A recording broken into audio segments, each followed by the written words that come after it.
just enough gas in the tank. The neon lights are calling, telling I'm on my way. And if you're looking for me, you know I'll be somewhere holding a drink.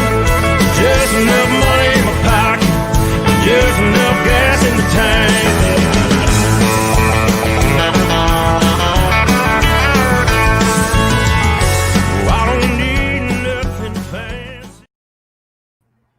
Hey guys, welcome back.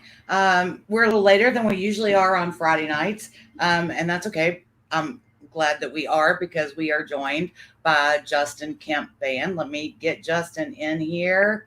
There he is. How are you?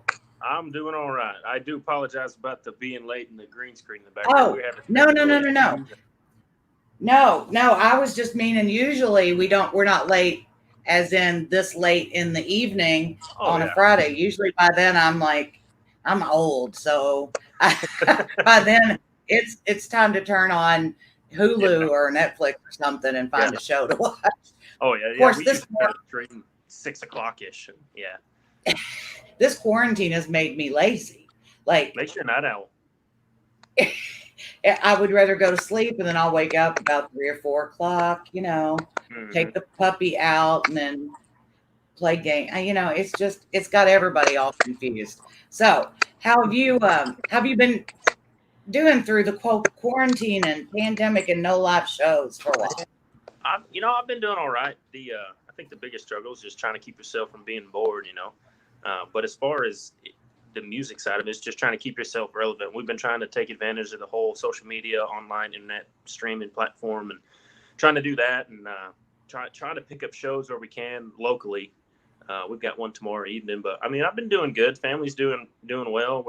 We're hanging in there, just trying to do the best we can with what we got. So right. And I think that's kind of what everybody's doing is one, trying to figure out what we're going to, at first we all ate everything we bought. It's kind of like going to college, only it's the COVID-19 instead of the freshman 15. Just a little bit better food in the fridge. Right. Yeah.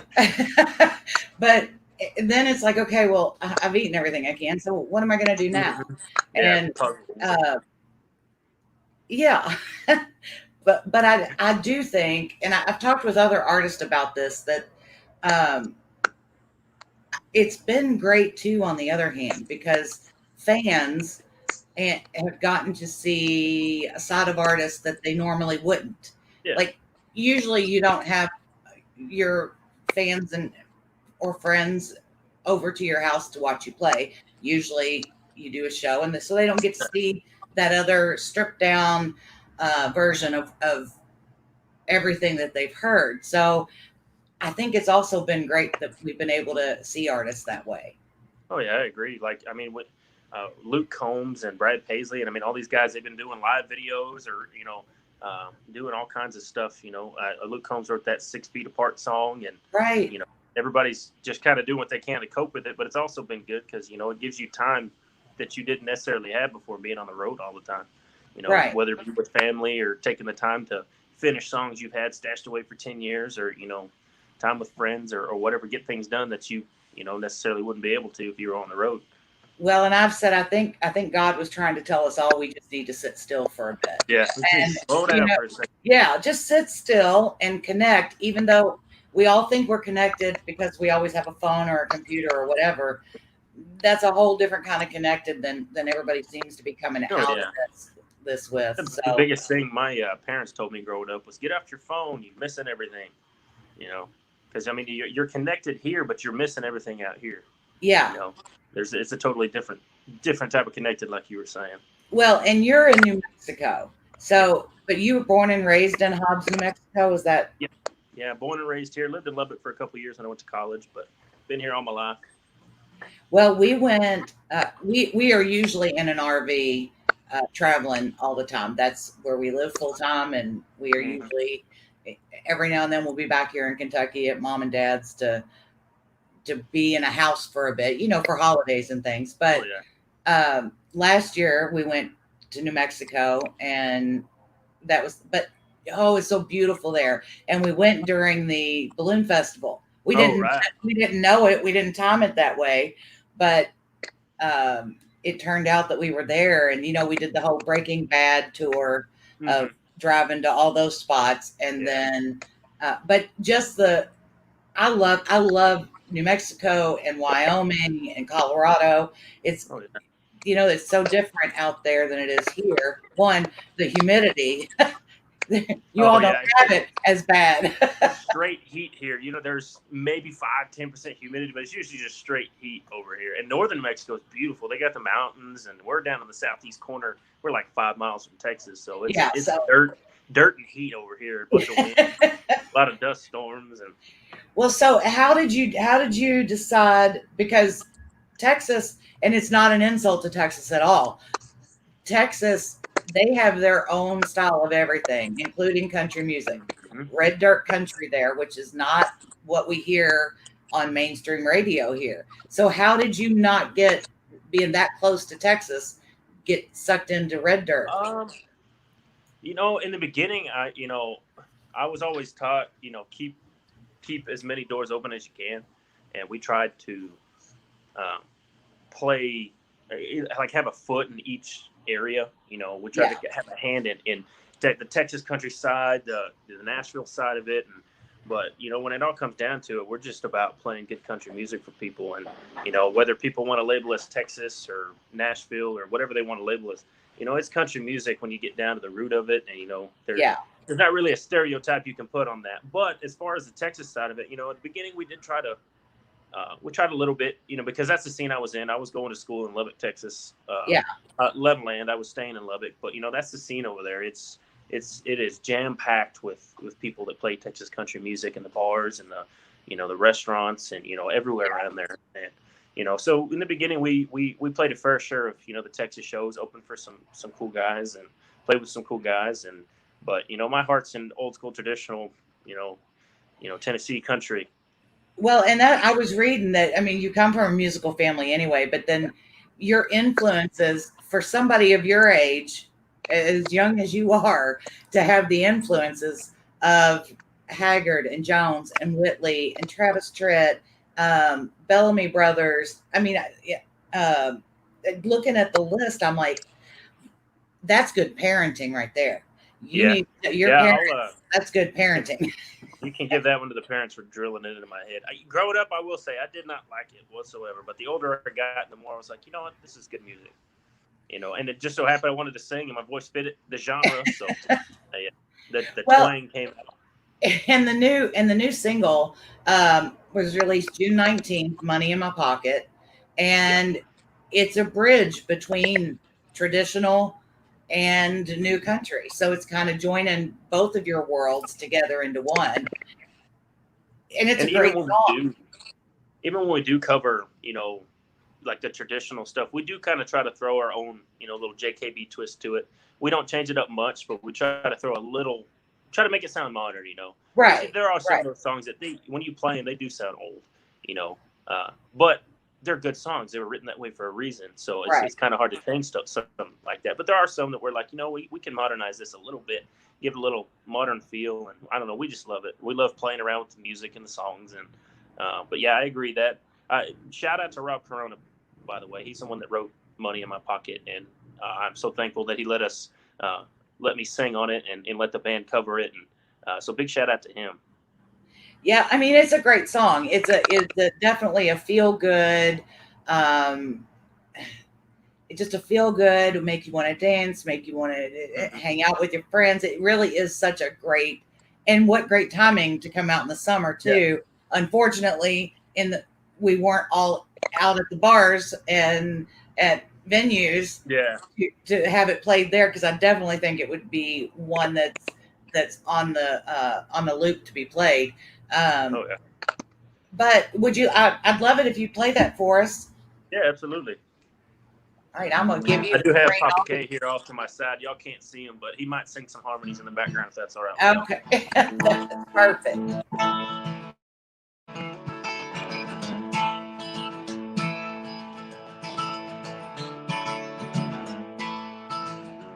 Thinking about it since Monday morning, hanging on till Friday night. Been watching that clock go tick, tick, tock. Guess I'm gonna get this weekend started. So ready or not, I got just enough money in my pocket, just enough gas in the tank. These neon lights are calling till I'm on my way. If you're looking for me, you know I'll be somewhere holding a drink. With just enough money in my pocket, just enough gas in the tank.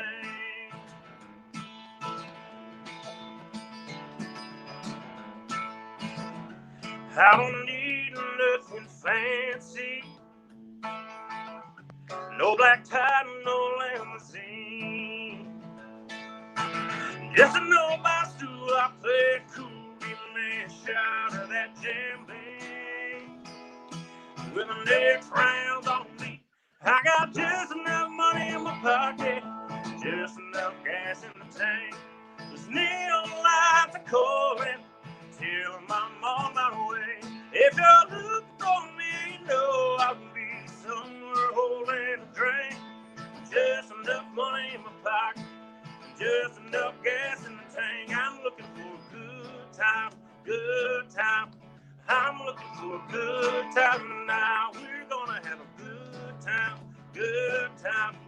We're gonna have a good time tonight.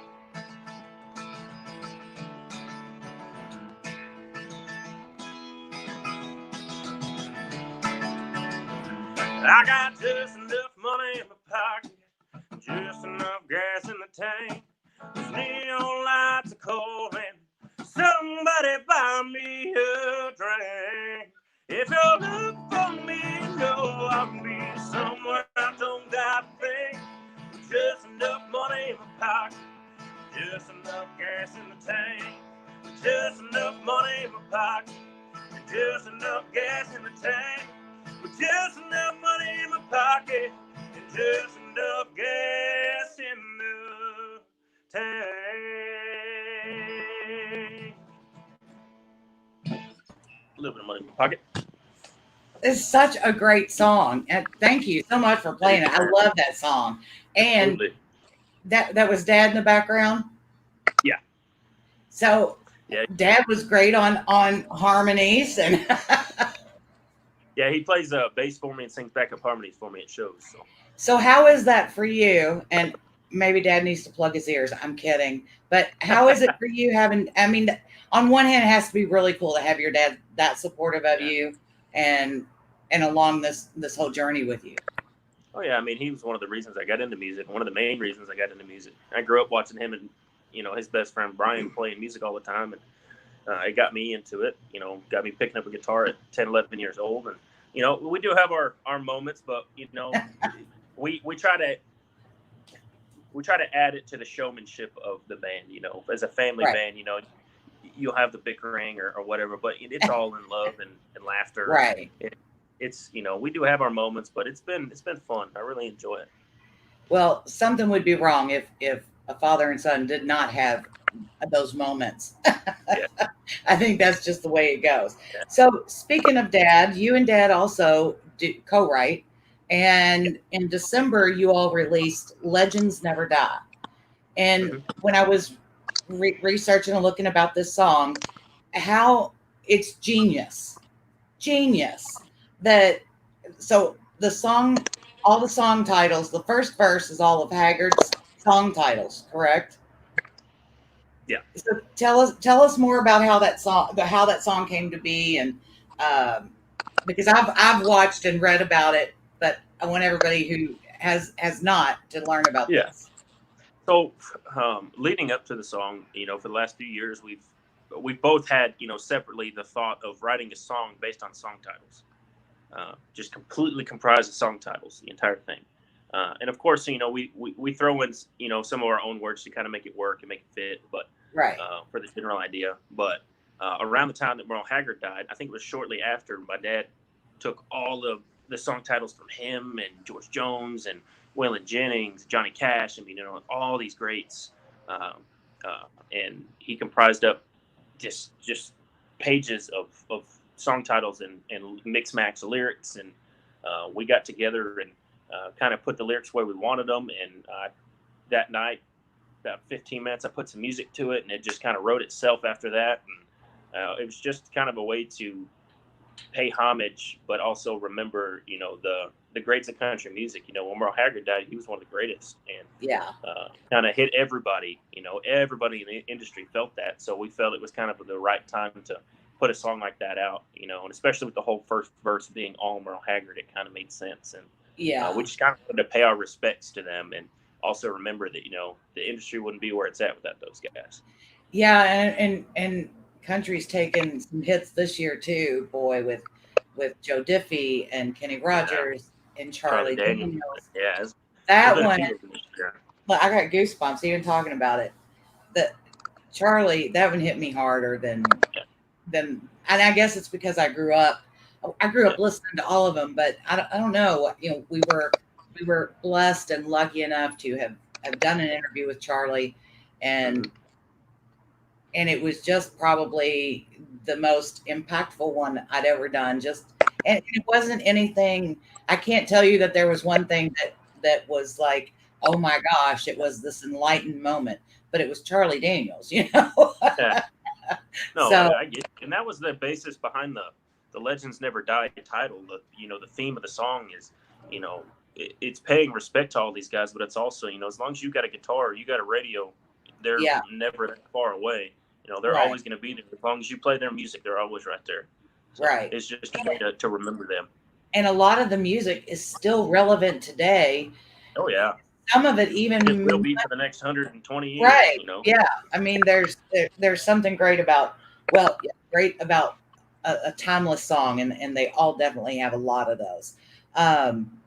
So you have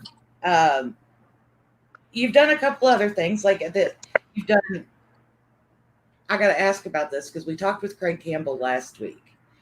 So you have played the legendary cornhole tournament during CMA Fest with Craig. I think it was my first year there in Nashville. My second year in Nashville. One thing I've learned about Craig is he's not competitive at all. Yeah. I heard Dad laugh about that one too. Just for namesake and the fact that this is on the internet, I'm gonna agree with you. No, it's okay. It's all right. We can tell. It's all right to have a competitive side. I'm competitive. My whole family's competitive. We get into everything. We talked to him a couple years. We talked to him about that once because Mindy, his wife, was going to be on a different team, and he was like, "I don't care. I'm taking her down." I mean, it's crazy. It was fun, man. It was. We were laughing the whole time, just watching them go at it and compete. Now, of course, everybody, I mean, there was us and Brett Young and who else was it? There was so many people. It's unfair for Brett to play any kind of sport because he could almost just stand over. I did not realize how tall he was. Yeah, I'm 6'4". He's got at least 2 inches on me. I think he's 6'6". Yeah, I was like, wait a minute. Yeah, it's like he could very well go. All he'd have to do is just lean over and drop it in the other side. Oh, yeah. So I don't think it's fair. So I think I think Craig ended up winning it that year by some odd reason. I mean, it seems like he wins a lot. I'm just saying. He does. I think last year he lost. I don't know, but I remember the year he won. I think he won that one by the skin of his teeth. He won it. But well, and we joke. It is a lot of fun, but it is also for a great cause that he does it. But it was fun to be able to see everybody come in so competitive, and he puts up the videos beforehand, talking shit with everybody and how he's gonna beat them, and they don't have a chance. And I think that's great because then it fires everybody up to be very competitive. All in good fun. Well, it's cool because the fans, because it's it's out in the open. People get to come up and watch it, and shake your hand, take pictures. In between sets that we're playing, we're out there mingling and taking pictures, and buying shirts and giving shirts and all kinds of stuff. And the funny story about his wife, she left her phone sitting somewhere, and I think my brother found it. He's like, "Hey, I don't know whose phone this is," and of course we couldn't tell by the picture and all that, right. But there was a wallet on the back. So it was one of those phone wallets. Had like a wallet on the back. And we saw the ID, and it ended up being his wife. So we're like, oh, crap, we need to get this to her before she leaves. It was a hectic time. Of course, your buddy's thinking, no, we should just keep it. We should keep it. And I'm not doing that. I want to make friends with these guys. Yeah, you can't steal their wives' phones. Like, No. you can't. Yeah, especially. I'm not doing You would that. have a better chance of going to dinner or something out on their ranch if you to return it. See, so think of it that way. Oh yeah, we gave it back to her. She was super grateful. We ended up talking with her for like 30 minutes after that. Talked to Craig for a little while, and, but that was a fun time. Hopefully they can get that started back up again, and we can we can get back out there and play with them. Well, I'm going to stop talking about Craig, or otherwise he's going to start thinking that it's about Craig Campbell and everything's not about Craig Campbell. Love you, Craig.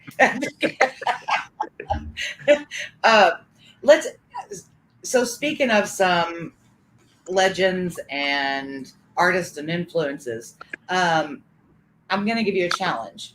I'm going to see if you're up for a challenge. At the beginning of this whole quarantine thing, pandemic, whatever, when we all got locked down. So a lot of artists were doing deep cut challenges, and a deep cut being a song that either was a B-side to something or never released, or released but didn't have a lot of support behind it, or just something that means a lot to you for a certain reason or not. So if you were to do the deep cut challenge, what would be your song, and can you play it for us? Absolutely. So speaking of deep cuts, songs that, kind of hidden in the past, there's a song. So Doug Johnson, he wrote 3 Wooden Crosses for Randy Travis, phenomenal songwriter. And a couple years ago, we met a guy named Bobby Luster, and he just happens to be friends with, he was best friends with George Jones and all these guys from way back when. We happened to meet him. He actually lives 20 minutes from us, oddly. And we get to talking to him. He ends up, talking with us and helping us. And we end up going to Nashville with him a couple years ago. And he introduces this song to us before we leave called Rockin' Up the Cradle that Doug had written. And I think it's only been released once. I think Rodney Atkins did it as a filler song on one of his albums in either the late 90s or early 2000s. But I haven't found anybody else that's released it. And we didn't know any of this until recently. The last couple months, we kind of found out, he did this song, We thought we were going to be the first ones. That's crazy. But no, it's called Rockin' the Cradle, and it's about, living your life to the fullest from the day you're born to the day you die. No regrets, life full of happiness, love, joy, sadness, whatever. You just living at 100, the best you can until the day you die. And we found it a really powerful song, and I'm going to have my dad sing it with me. There's some harmony. Okay. I'm going to give you the screen, and you take it away. All right. Thank you.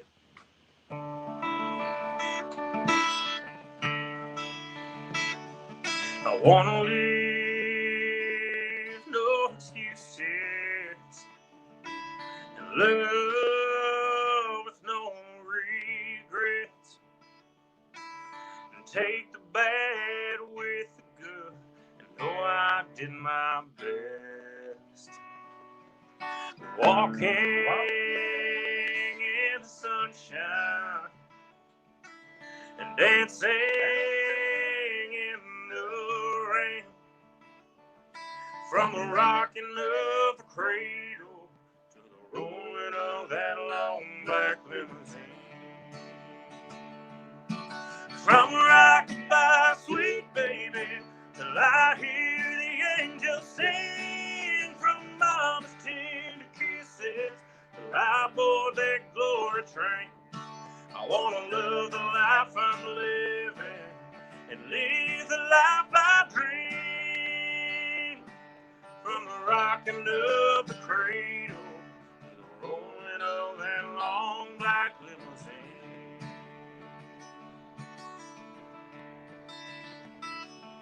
I came in this world with nothing, and that's how I'll leave someday. And all that I'll take with me is the love I gave away. It's the love that makes a difference between a pauper and a king, from the rocking of the cradle to the rolling of that long black limousine.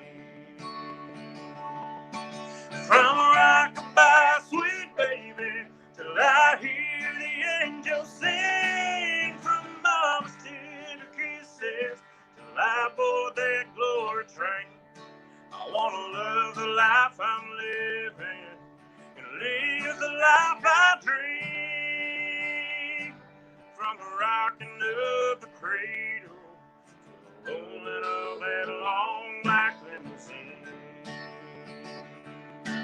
Roll on, till the store turn the pages. Roll on, children of all ages, from the first breath that we take till our last one takes us home.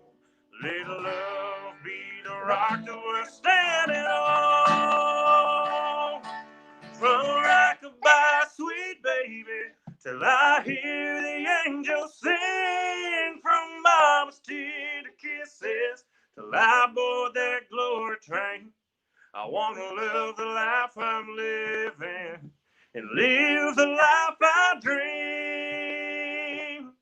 From the rocking of the cradle to the rolling of that long black limousine. Okay, that song is amazing. I agree with you. That was one we could not turn down. Oh my gosh! We Like, did change it up a little bit from the original and kind of throw our own little JKB twist on it. But we're really whatever. excited to try to get Yeah, out. whatever you did, keep it, because oh my gosh, and it really, it has that traditional country three wooden crosses kind of feel. Yeah. But then it's very modern too. Like, and what a great song for the times we're in right now. Oh yeah. So, and that was the thing too. Back then when he introduced it to us, we had no idea that something like this would happen, and we figured that's kind of one of the best songs that we've heard that, you know, kind of fits a situation. You know, keep your head up. You know, keep going. You know, it's not gonna last forever. Kind of thing. Just live your best life. You know. Yeah. And we're excited. We're hoping we can get it finished and get it out to people. We do have third part harmonies on it. My fiddle player sings on it, Miss Megan, and it's the live version is just you gotta hear the full band of it.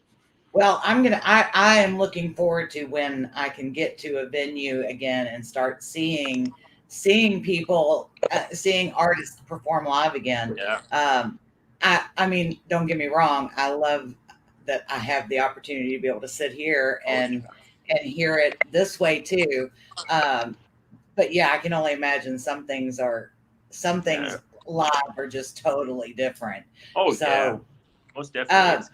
You know, we enjoy the acoustic side of things too, you know, doing stuff like this or breaking it down with just a 3-piece with vocals and acoustic guitars and a violin, you know, there's something different about it. It makes it a more meaningful connection, I guess, with the crowd. And we've always loved stuff like that.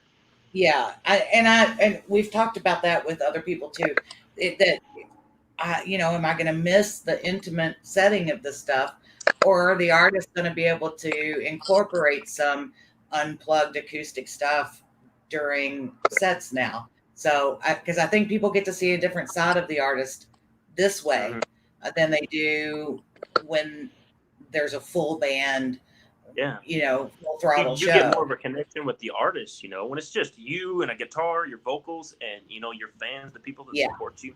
Is a totally different connection that is standing on a stage and putting on a show. Right. You know, there's some business behind that. You know, when it's just broken down like this, you mess up. Oh well, who cares? It's live, you know. Nobody's perfect. You know, you laugh it off, you tell some jokes, and you know, you keep playing. But you connect with your fans, you answer their comments, and you know, you talk with them. And we had the opportunity a few years back. We played in Ruidoso, New Mexico. Beautiful, beautiful town, and they started doing this festival called the All American Country Music Festival. And the first year we got there, it rained on us. It pouring rain. And, you know, there was a lot of people out there, but it started pouring and everybody started, you know, tearing out of there. And he said, you know what, we're still going to play. We had this big VIP tent in the back of the stage. And we just invited all the crew members, you know, all the fans were still there, everybody working. Hey, we're still going to play. You know, they paid us to be here. We want to play. We want to play for you guys. Y'all come hang out this weekend. Probably 500 people back there in a 40-foot tent, you know, playing. We're supposed to play 45 minutes to an hour. We ended up playing 4 hours, and we met a lot of new fans. And, You know, you never want to miss Yeah. opportunities like that. We made a lot of No. meaningful connections, and a lot of them are really good friends to us right now. You know, it Yeah. turned into something special later on down the road, you know. So you never want to pass up an opportunity like that. And it's the same with this, you know, with social media and Facebook Live, Yeah. and you never want to take it for granted. No, because you're right. You never know, and missing those opportunities. It's like back in the day. I reference Alabama with this because they would always wait. You know, after a show was over, you get in line and they sign an autograph until the last person's gone. And it didn't matter if there were 1,000 people or two; they still showed up and they signed those autographs. And it's Yeah, something that I think some artists now, instead of having to buy a $500 VIP meet and greet package. mm-hmm. It's hard. People don't have that access as Yeah. much as they used to, but it means a lot to Oh, yeah. fans who because without them you can't. You're if you piss them You know, off or you don't have their support. I've been saying this since we started doing this, you know, and I'm with you on that. I would not be where I'm at, and I tell my fans this every time I close a live video, every time I do a show. I would not be where I'm at without them, without their support. Yeah, We call our group kind of like the Kempire. You know, welcome to the Kempire. that's cool. It's I wouldn't be where I'm at and have the success I have without the people that support me, the friends, the family, the fans. I'd still be just playing guitars at my buddy's house if it wasn't people pushing me to do something and, kind of guide me, but also the people supporting me and keeping me there, sharing out the videos or, downloading the songs and buying the tickets to the concerts and showing up to the late night 5-hour gigs at the bar and, stuff like that. You've got to respect that and you've got to know that has meaning, I guess. Yeah. Fans are everything to you. Right. You can't take any of it for granted because that one share that one person makes may touch somebody else, and then that spreads. It all spreads, good or bad. Oh yeah, and you never know. The one song you sing at a show, you could be having a bad week, but the one person out there you sang a song for could have changed his whole life. I've had a couple moments like that where a song I wrote touched somebody that I didn't think was possible. I've had those moments like that, and it kind of opens your eyes to pay more attention to, the fans that are supporting you. They're not just fans; they're supporters. Yeah, and it is a lot. It's a lot of responsibility, but it's also those who have that gift to do it like you do. I think you don't take it for granted, because you're not, you've been doing this for a bit. It's not that you've been handed everything overnight. So this is nothing to take for granted when you have to work for it. It is a job. It's also allows you to connect with people and give them a part of you. It's a job. I've been telling my band members that since I started this. There's a lot of things I've been saying since we started that I kind of grounded. Was this one of the bickerings between you and Dad? I don't want to get it. No. This is something we agreed on. This is something I brought up the first year that I started doing this, to my original bandmates. They've got their own bands now and they're playing and having fun and we're still talking. But I was like, man, this is a job. This is my career. This is not a hobby to me. Yeah. This is my life. This is what I want to do. This means everything to me. This is not, we get free beer at the bar. Awesome. Right. Get drunk. This is my life. This is my job. This is my career, and I'm going to take it seriously. And I want you guys to take it seriously too, because I want you guys to be with me on that ride. Right. When we get to where we want to be, all that hard work is going to be worth it. So that struck a note with me when you said that. Well, because, and honestly, I don't want to go to a show. If I go to a bar and see a band, I'm going to see the band, but I don't want to watch a band that can't remember the lyrics to their own songs because they've had too much to drink. That just irritates me, but it's I'm weird about certain things like that anyway. I'm with you. That's one rule. That is the only rule actually that I have for shows is do not show up drunk, do not get drunk. And because you're not only representing me and my name, you're representing us as a whole. Right. And number one specifically, it's my name that's on the line, when the drummer, the guitar player, the fiddle player, or say even I goes out there drunk and stumbles, can't remember the lyrics, starts a fight, or, just looks stupid and belligerent. Yeah. that puts a mark on you that you don't want, especially when you're in the spotlight. And the one rule Right. I've had is no drinking on the stage. I do not allow drinking on the stage when we're at shows. In the green room, we'll kind of go back and, Right. we'll have fun, but before and during the show, it's a job. You're not going to show up to your 8 to 5 drunk. So why show up here drunk, even if they're offering? Exactly. And, Exactly. I that's mean, the one rule that we try to keep.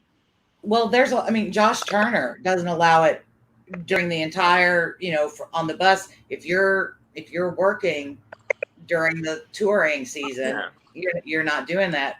And I have, I'll always tell this story because it irritated me so bad. We went and saw Bon Jovi. Now, if you go and see Bon Jovi, there should be one song that he can sing from beginning to end in his sleep, and that is Wanted Dead or Alive. Mm-hmm.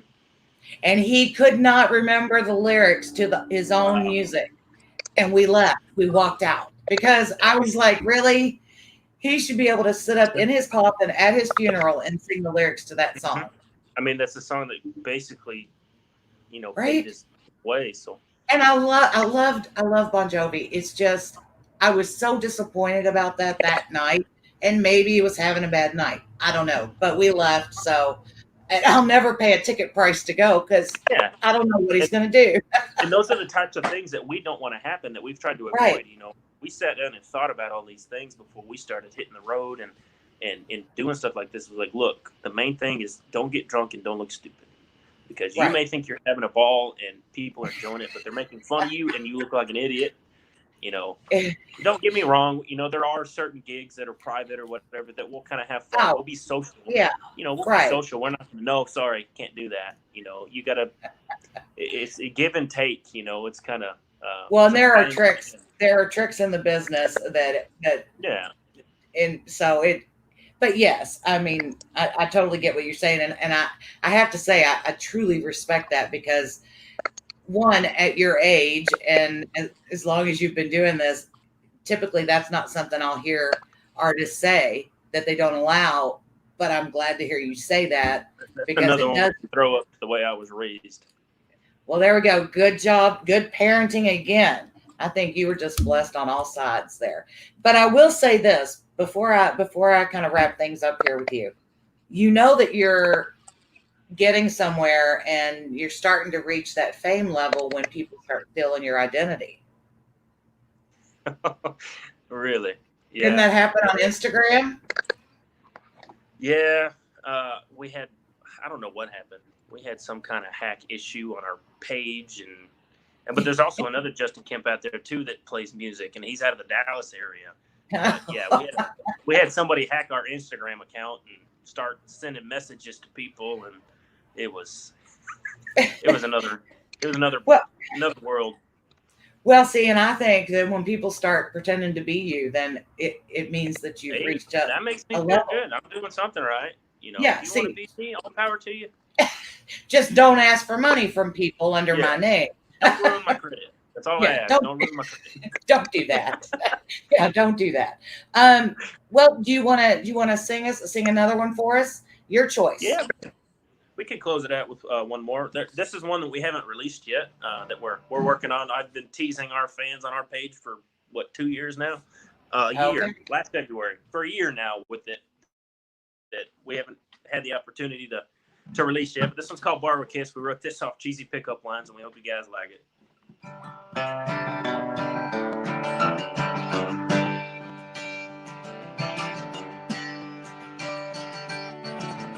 Every morning I pick up my coffee down the street.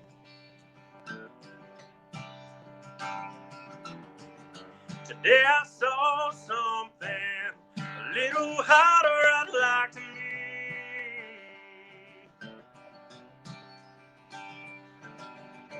So I walked over, I didn't know what to say. As my mouth opened, the words came out this way. Do you come here often? Have been here before? I think I lost my number, girl. Can I have yours? Will you sweeten up my cup? Lord, you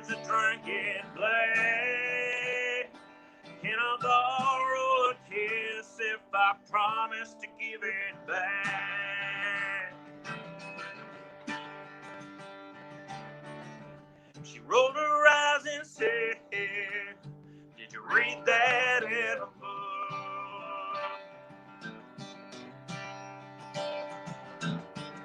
I didn't hear what she said. All I could do was look.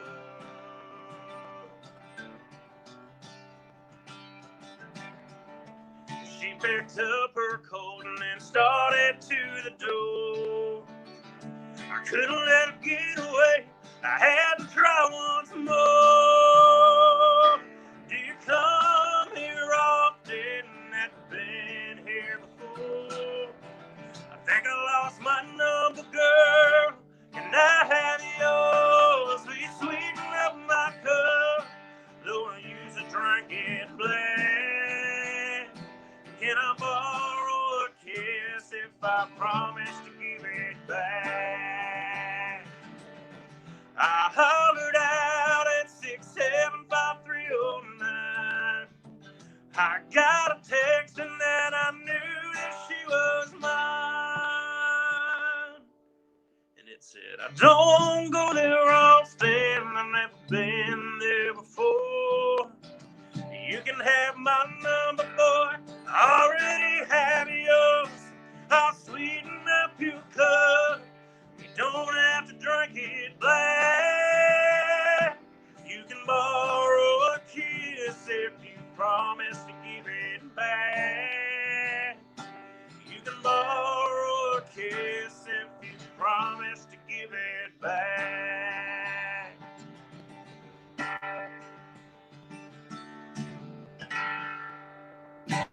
You're going to borrow a kiss there? Oh, I love that one. You absolutely need to get that one out. Yeah, we thought that was a pretty fun one. It's genius. I was sitting here laughing, just listening. I was thinking, genius. Oh, that's such a great song. Great lines. Yeah, it was great. It was great. Oh, well, I'm glad you liked it. Well, I cannot wait for that to come out. I can't wait for you to do Rockin' of the Cradle. I'm excited to see where everything leads for you. You're great, and I think you're something that's definitely needed in country music. So I'm glad you're here. Well, thank you very much. I really appreciate that. And for everybody, we've been trying to let people know.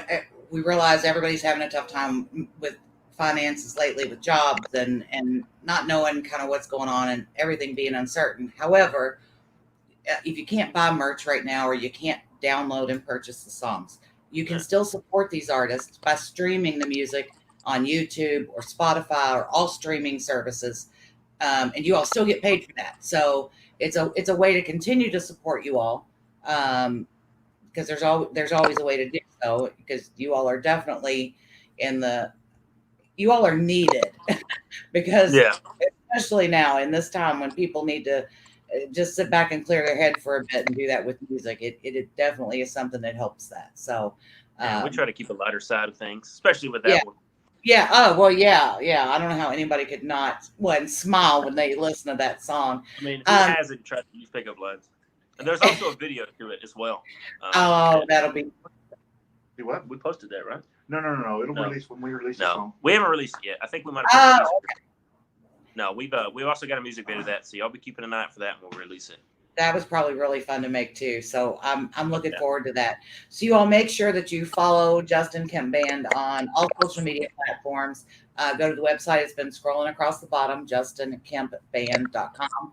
And Justin, thank you again. And thanks to Dad back there. And I can't wait to see you all out on the road and in Nashville soon or something, and make sure that we can catch up with you and see a show live, or if nothing else, give hugs. I'm missing giving hugs to people. But I'm a big hugger. I don't turn down hugs. So if you're ever at a show and you want a hug, just all right. Well, I've got one that's reserved. Appreciate you having us on and letting us play some music and answer some questions, and especially with everything going on, not having gigs and stuff like that, it's really beneficial to us to especially meet new fans. For those of y'all that haven't ever seen us before, we hope that stuff will start opening and we can start playing shows in your area. And, we're really thankful. Thank you guys so much. We love you guys. You're very, very, very welcome. And anytime. And, if you just have a song you want to try out on people, let me know and we'll put you on. We'll do it. So you all take care, be safe, get through those storms, and enjoy the gig tomorrow. It's not going to rain. I'm giving a forecast. It's pouring here. It's a bit stormy here. Okay, well, we will let you go so you can write a song about the rain or something. I don't know. Oh yeah, one of the 5,000 that are out there. Right. But yours would be different. We'll make something unique for sure. Yeah, there you go. Thank you, Justin. Have a good night. Thank you. Bye-bye.